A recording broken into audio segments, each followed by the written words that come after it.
I realized a couple of years ago, I mentioned I started all this with my daughter, Kylie, and I have 3 daughters. I have 5 granddaughters. And so I'm very much, a girl dad and girl G, they call me. But I realized we weren't doing enough in refugee soccer for young women.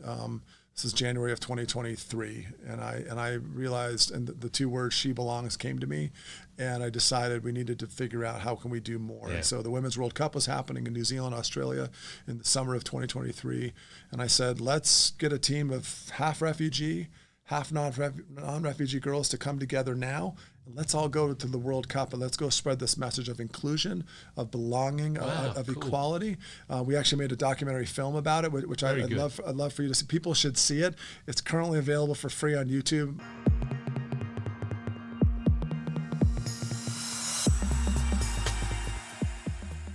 Welcome to Motivational Monday, conversations with me, David Ibarra, and my guest, Adam Miles. Welcome, Adam. Thank you. Great to be here. Now, tell me, you've got quite a history. First, it starts with, you were in Wall Street? Mm-hmm. Tell me about that. Yeah, I started at working in the automotive industry, but I always wanted to be I wanted to be wealthy. I wanted to be a wealthy stockbroker. I thought it was really cool. I couldn't be a lawyer because I don't know if I was not smart enough or something, but I was just like, it's too much reading. Being a lawyer, you just simply wouldn't accomplish the goal of being rich. Probably so. I would have to read way too much. And so, so I jumped ship from Honda Motor around 98, 99 and started to, I helped Charles Schwab in San Francisco. That's where I grew up in the Bay Area. I helped him start a business over in Japan. I happen to speak Japanese fluently, spent a lot of my life there. And I worked almost 20 years in the venture capital space for a number of different firms. So how did that all come about? Did somebody approach you from a capital investment group? Yeah. Or did you just decide, did you, through your experience of working with the manufacturer, Honda, which I'm going to ask you more about in a minute, but it just intrigues me anytime you hear Wall Street and somebody goes there and has some success, and then decides to leave and do the venture you're currently doing, which is the give back, which is really cool. We're going to talk about how did that all come about? Well,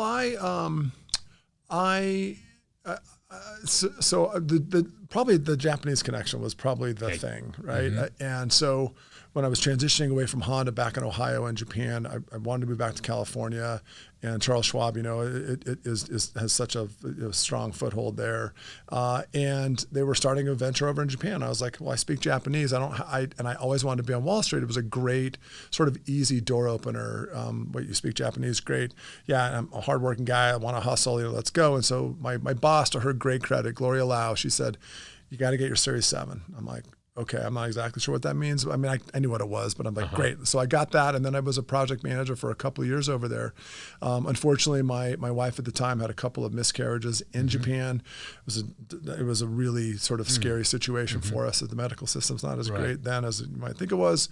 And so I said, hey, I got to leave Japan. I got to go back. And so I went to the institutional side of the business, and day 5, go into the elevator, and a longtime buddy of mine from high school, Scott Kobashigawa, last Japanese, he speaks no Japanese, but he's like, hey, don't you speak Japanese? I'm like, yeah, Scott, I do. He goes, well, Robertson Stevens, which is an old name most people won't know, they're looking for an account manager to manage a bunch of Japanese accounts that are investing in Silicon Valley and whatever. And I was like, great. Next day, went over, did an interview. They hired me pretty much on the spot. And 2 days later, I'm at the Four Seasons Resort in Scottsdale, Arizona for the CFO conference. I was like, whoa, I just something good just happened, and I definitely got paid more money than I ever was really, deserved. I would say that was 2001 as the tech bubble was about to burst, but it was super fun. Man, and even in having the opportunity of somebody that lived in Japan,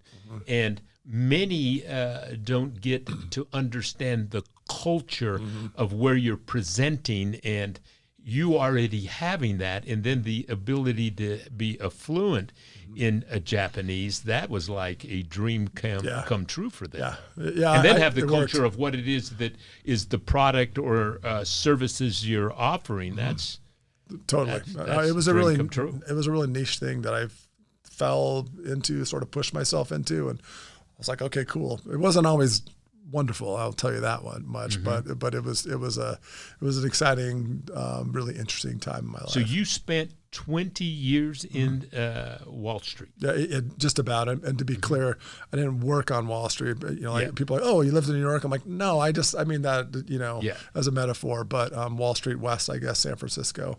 But was in finance for many of those years. And did you manage portfolios? So I mostly dealt in a sort of arcane sector of the business called restricted stock. So, private companies, they get stock issued, and then if and when they go public or acquired by a larger, company, then those shares have to convert into something publicly tradable. Right. So I would help with sort of the legal process in that. And it was fun. I wasn't just buying and selling or managing portfolios. Right. I probably could have made more long-term consistent money doing that, honestly, but I just never got into it. So perfect. Well, I want to jump back to you ended up in Japan. So let's go back to the beginning. Let's go to the early years and tell me about where you grew up, your family, what was important, and how is it that you ended up with your being in Japan and then your educational pursuit. Give us a little background. Thanks. So I grew up mostly in the Walnut Creek, California area, East Bay of San Francisco, right? Lovely place to live. My family my parents would tell you, and I mean, everyone deserves to be somewhere, but we definitely didn't have the household income to sort of justify living there. In fact, I think my dad's bishop actually told him that when we first moved there from Maui, Hawaii, where I spent the first 5 years of my life. I can no longer say I grew up there. My girlfriend won't let me say that.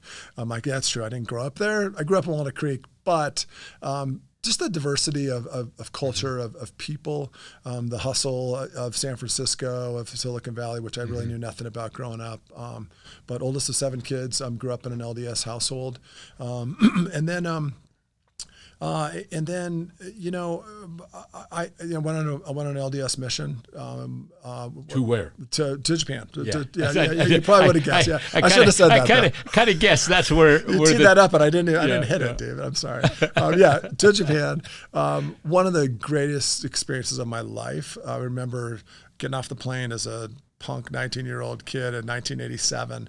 And I was like, it was July, so just the hottest period of season of time there. And I was like, man, I love this country already. It just felt right. And I think my early years in Hawaii, I think we had sort of like a Japanese nanny of Japanese descent, or just sort of our babysitter. And so it was all very familiar to me. And I just, I ended up being a Japanese teacher eventually after my mission at the Missionary Training Center in Provo, Utah. And I realized, like, you either have the groove for language acquisition in your brain or you don't. Everyone can learn to speak a language, and everyone can and should try hard if that's something they want to do. But I'm lucky enough to have that groove, and I'm not a polyglot or whatever it's called. But it doesn't come that hard to me. You have the groove. I don't. I a Spanish surname, Ibarra, and I can't speak Spanish. Is that true? No, that is true. Okay. Well, so I'm still. Some people tell me I can't speak English that well. I was going to say your English is fantastic, but okay, that's fine. It better be. It's the only language I know. It's great.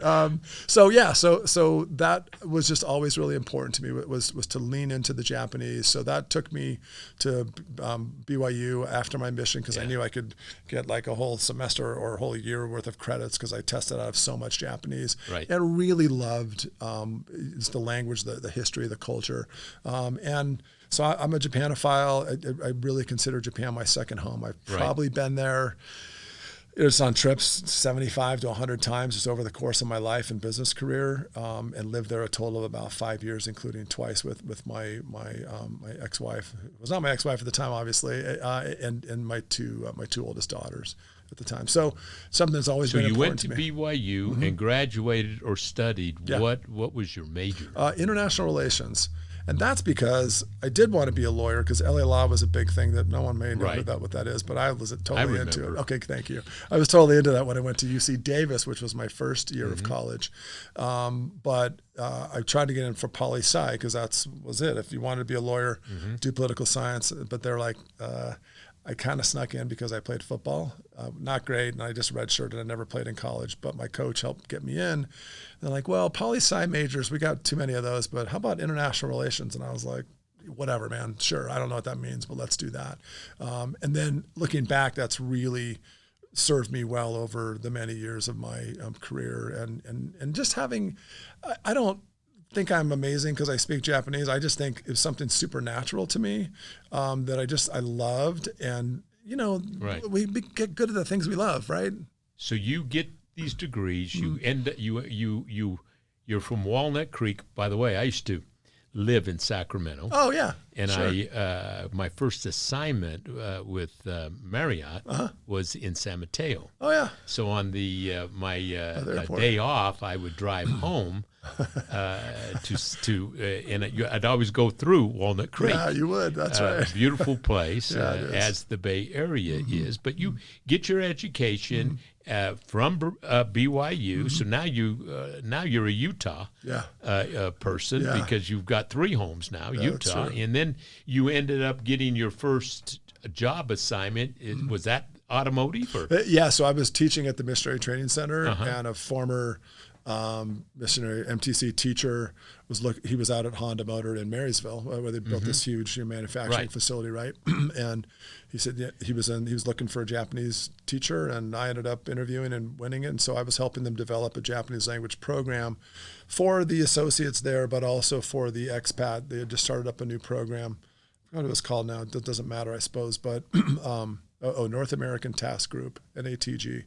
And so I was responsible for teaching the expats that were going over and their families, if they have spouses, families if they wanted to at least have some cultural know-how, so et cetera. People from Honda USA who they were going to Japan for whatever assignment, they had the common sense enough to have a orientation of expectation, cultural things that are going to be different, and you were that person. Exactly. Yeah. Okay. Yeah, it was cool. And how long did you stay with Honda? I stayed for a couple of years, and I was like, hey, all these people get to go over with their family. I want to go back to Japan. I want to go work over there. And so we don't need you to teach Japanese in Japan. I'm like, okay, that makes sense. They're smart there at Honda. And so they said, but in purchasing, if you go over to purchasing, we could find you an opportunity there. And I said, great. They had a whole liaison office. That's back when they were trying to get U.S. suppliers approved to be able to manufacture for the designs coming out of the R&D facility in Tochigi. And so I was like, I don't know what all that means, but that sounds great. So I had a pretty fun run for about 2.5, 3 years, learning purchasing, learning more about the manufacturing side of things. And then they sent me over for a good couple of years. We were over an hour and a half north of Tokyo on the bullet train. So it was a great experience. I loved having Then you got sent back to Ohio to work with them. And was that the same? Was it in purchasing as well? No, actually, while I was in Japan, I was like, okay, this Honda's great, but this whole auto thing, not my bag. I want to get into finance. I want to get into Wall Street. And so I was on weekends or evenings, I would take the bullet train down to go do interviews with Goldman Sachs and Morgan Stanley and people that I was just networking with. And so, so when I came back from our stint with Honda, this would have been 98, I guess. And wrapping up my career at Honda, I jumped ship pretty quickly to Charles Schwab. I'm like, very good. And then that's where your 20 years went in. Well, we have a little bit of a journeys where paths have crossed. I decided to leave Marriott and get into the automobile business because it had such a bad reputation. And I wanted to see if we could take the hospitality practices that I had learned at Farrell's Ice Cream Parlor Restaurants, which I used to be one of the district managers and then director of training worked for Bob Farrell. Was owned by Marriott. Okay. So at any rate, I wanted to see if we could change automotive, and so I became a general manager of a store for 10 years, and we were able to achieve that, and using the principles of Dr. Napoleon Hill that had been given to me by Mr. Farrell when I was an 18-year-old dishwasher. That's awesome. But about 3 or 4 years ago, maybe longer, I came across a individual that needed some assistance, Stan Matsumitsu. in Honolulu, who's a Honda dealer, the Tony Group. And so I spent about a year every 3 weeks working with him, trying to show them some of the things that I had learned to do. And that's the biggest part of our consulting group now, is working with about 60 automobile dealer groups. Well, if there's ever an industry, maybe less so, I feel like less so now, but that needed some help around, customer service, building relationships, being trustworthy, all that. I mean, they've got a bad rap for so long, but it sure seems like things have changed. Well, they have, and they earned only 10% of the public trust them, and that's. Last year was the first year they'd ever got into double digits. Now, improvement, you would think, is being made, but the new one that just came out, they've dropped to 7. Oh, boy. So there's only one other occupation that has a equally low trust level. Congress?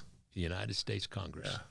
United States Congress. You can just throw all of Washington, D.C. at that if you want to. Congress plus alpha. But isn't that interesting? And that sucks for the good people out there trying to make an income. And it's not their fault. It's an industry thing. Well, right? how many people in the Congress? I think there's 450 in the Senate and Congress, and many say that it only took 450 people to turn the United States upside down. 435 plus the 100 senators, right? Yeah, it's like, what are we doing? That's a anyway, whole longer conversation you and I could have. But there's a lot of great leaders working in Congress for sure. So now we're to the point that I really am excited to talk about. You were working with Wall Street, and then you got the bug that you'd had enough, you'd made enough, and you wanted to do something else, and there's Refugee Soccer. Tell us about what that all meant, and how did you come across this, and what does it mean for you today?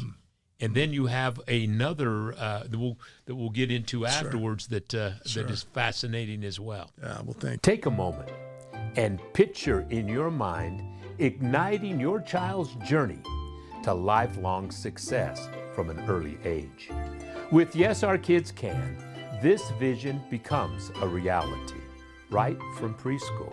Don't miss this chance to shape your child's path towards extraordinary success. Enroll in the Yes, Our Kids Can University now and witness the remarkable impact it can have on your child's growth and development. Secure your child's bright future today. Sign up now by clicking the link below. Well, I want to be very clear. I am not one of those people that made a bunch of money and then decided to just sort of spend his life doing social impact. Sometimes people will say, they'll say I'm a philanthropist or I've got a foundation. I don't have any of those things. I am a bit of a contrarian. I am sure people will look at what I'm about to tell you and say, well, that was a dumb way to do that. And I'm okay with that. Like, it is what it is. We get one shot at this, and it can always course correct in time. But it's so interesting that we're doing this right now, because literally just yesterday I got a WhatsApp voice message that'll make me cry, which I won't apologize for, but from a beautiful human named Joaquim Fayani. And this man, in 2005, so I'm still living in the Bay Area, moved to Utah in 2006, by the way, but in 2005, and I was at church, and he was a political asylee who had fled his country, Central African Republic. Yes. And we found out he's just learning English. I don't speak French or his tribal language, obviously, but we found out that we had kids the exact same age. And so at the time, my 2-year-old son, Eli, who, by the way, just got to Ghana, Africa, continuing out, he's doing some great, cool stuff with the University of Utah starting this week. And his daughter, Joaquim's daughter, Fabienne, was 2 years old. And we realized that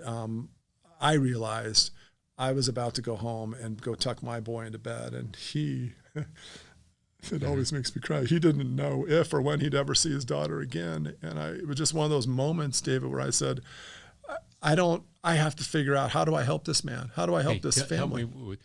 Why did he feel that way? What happened to him that caused the separation? Yes. So he was working for the government at the time that was overthrown by a coup. And so he was on a death list, and he had to flee.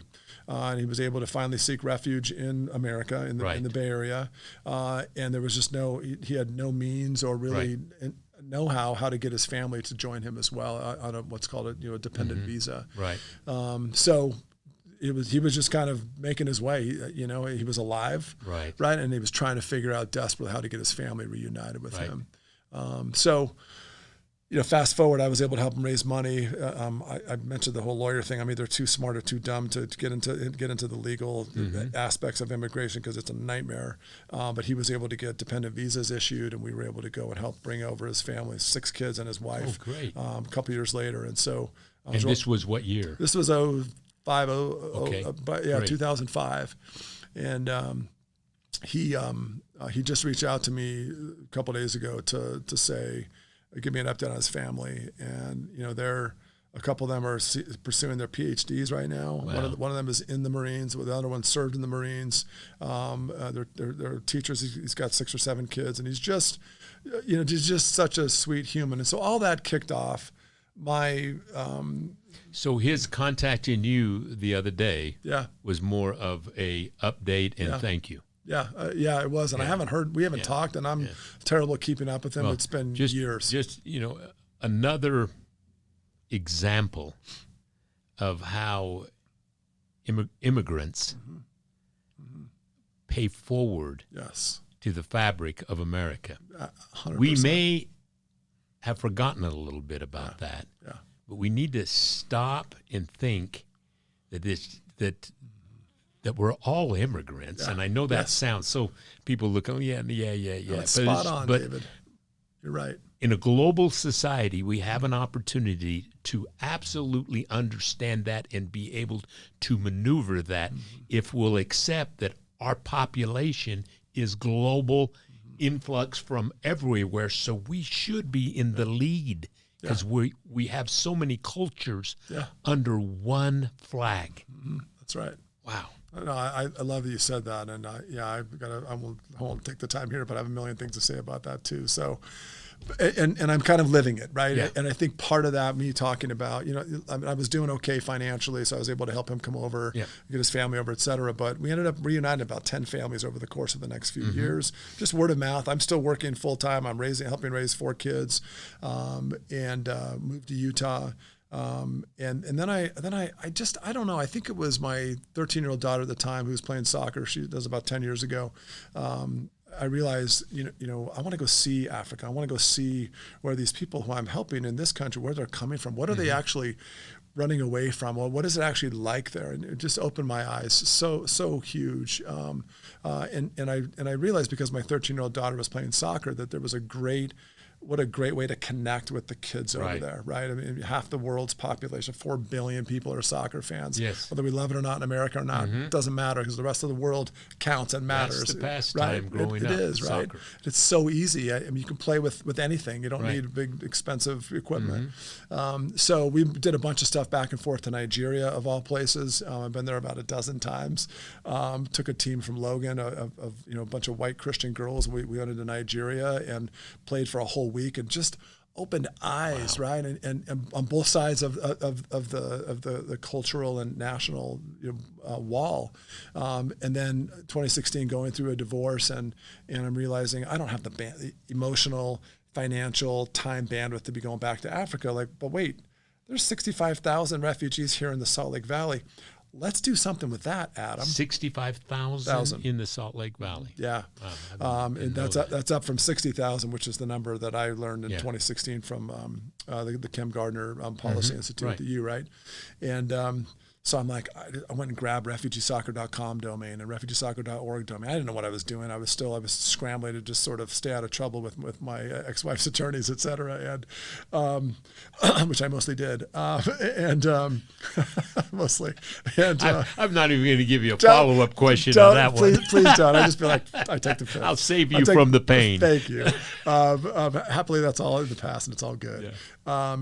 So I started Refugee Soccer, and the whole idea was to connect the refugee community with the non-refugee community, right? Because we don't look alike or speak the same language or like the same food or whatever, it doesn't mean that fundamentally we're not the same humans. We are. You know this. And your comments about immigration just now are so poignant, so spot on. Like, but sometimes I don't know if it's just I don't know what it is. I feel like it's sort of intellectual laziness where we just kind of, well, they look different, so they're different, and so we're not the same. And like, well, much of it, Adam, is fear. Yeah. And if we don't know our own individual purpose, then fear causes us to want to manufacture differences. Yeah. I've got to have something that is more than somebody. And when it's coming from a negative place, it really does turn quite ugly. Yeah, and you're right. And we often talk, I think rightly, in all kinds of corners of this country about the abundance that exists in this country, what a wonderful country it is. And America is the greatest country ever. And I'm like, I don't know who exactly made that poll or whatever magazine. We're ranked number one. We make the claim, and I love being I am an American. Same. I am proud of being American, but I'm proud enough to know and remember what is the Constitution, did it mean? What did the Bill of Rights mean? It meant establishing what would be the euphoria of achievement and traveling towards it, recognizing we had not arrived. Yes. And the moment we stop trying to make that next better version of ourselves, then we cease to be great. Yep. I'm afraid I love that. we may be challenging that because statistically we don't rank number one in a lot of things. And the things we do is not to be proud of. But we will make that journey again. Yeah. I'm sure of it because I'll tell you what, there's so much that could only happen in America. Yeah. No, I appreciate that. Tell me now, so where's this Refugee Soccer gotten to? How big is it? Yeah. What kind of impact have you made? Sure. So I'll give you another. I'll follow this up with a quick anecdote that also just happened last week. But the idea is that we engage the non-refugee community. So people that have been there longer, right? I don't have a very elegant term other than the non-refugee at the moment, and I've been using that for a couple of years and it's sort of stuck. But you get it when I say it. Our backgrounds are different. We grew up in this country, didn't come here fleeing, looking for a better life for whatever reason. But the idea is PEC, so play. So we engage kids that don't look like each other in soccer, so they play and train. Equip, we gather donated equipment or used equipment from families who have boxes of soccer gear and cleats underneath their beds or closets, and then compete. And that's where we help refugee kids with talent. It's not a charity. It's not a handout. How many teams are involved in your league? So it's not a league per se. We actually we place kids onto teams that already exist. So like a La Roca, Avalanche, et cetera. And so we place dozens of those kids. And the thing is, soccer is expensive. This is a pay-for-play country, which I think on the men's side at least, you kind of go, well, I can see why we're not great. And I love U.S. men's soccer, and I appreciate what they're doing, but we're failing somehow. And I feel like it's the pay-for-play model, which is a whole other conversation. But the point is, we help these refugee kids who not just have the talent, but to play. They want to play badly, but also it keeps them out of trouble. Yeah, and so what you're really saying is you place these refugee kids onto teams to make the teams become champions because the kids normally might even be a little bit more advanced in soccer. Exactly, and it works both ways because these refugee kids, usually the teams we put them on is the first time they've had a formal coach, the first time they've had an actual uniform. And then they're interacting with other kids. You got it. Exactly. Right. Look, I'm not the smartest guy on the planet. I don't need to be. I get it. And when you win as a team, you become friends. Exactly. And you take that one refugee, you take a Kabali, I always think of him, or Sajjad from Iraq, and you take him and you put him on a team of 15 other kids that don't have a refugee background. And so take that 15 times however many members of the family are there, 3, 4, 5, whatever, you're looking at another almost 100 people who now know who Sajjad is.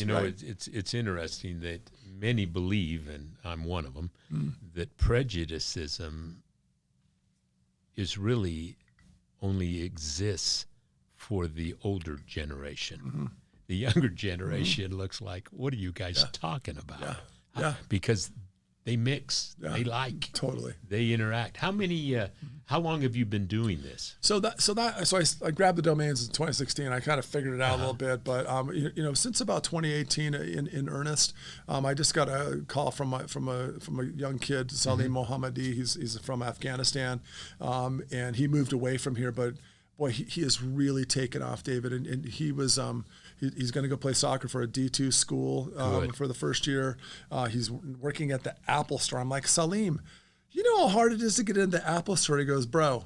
He calls me bro. I'm like, it's fine. It's fine. It makes me feel much younger than I am. He also calls me old man too. But anyway, but he said, I know, but when I convinced you to take me to a tryout for Cottonwood Football Club, I'm that same kid. I'm like, Salim, God bless you, man. Like you keep up that kind of attitude, and it's so exciting. I don't take any credit for that. How many kids have you been able to help get on a team? So 100 plus. Over the past several years. Makes a difference. Yeah, it really does. And it makes a difference to the families and the players who get to interact with these kids as well. Well, that is great. Now, you still do something else as far as your main job in life, I heard you say. Yeah, I'd love to tell you about SheBelongs, which is our girl focus. Yes, I see it on your shirt. Yeah. And so exactly. I don't want to leave as we wrap up. I do want you to tell me about it. I will. And so I had my own consulting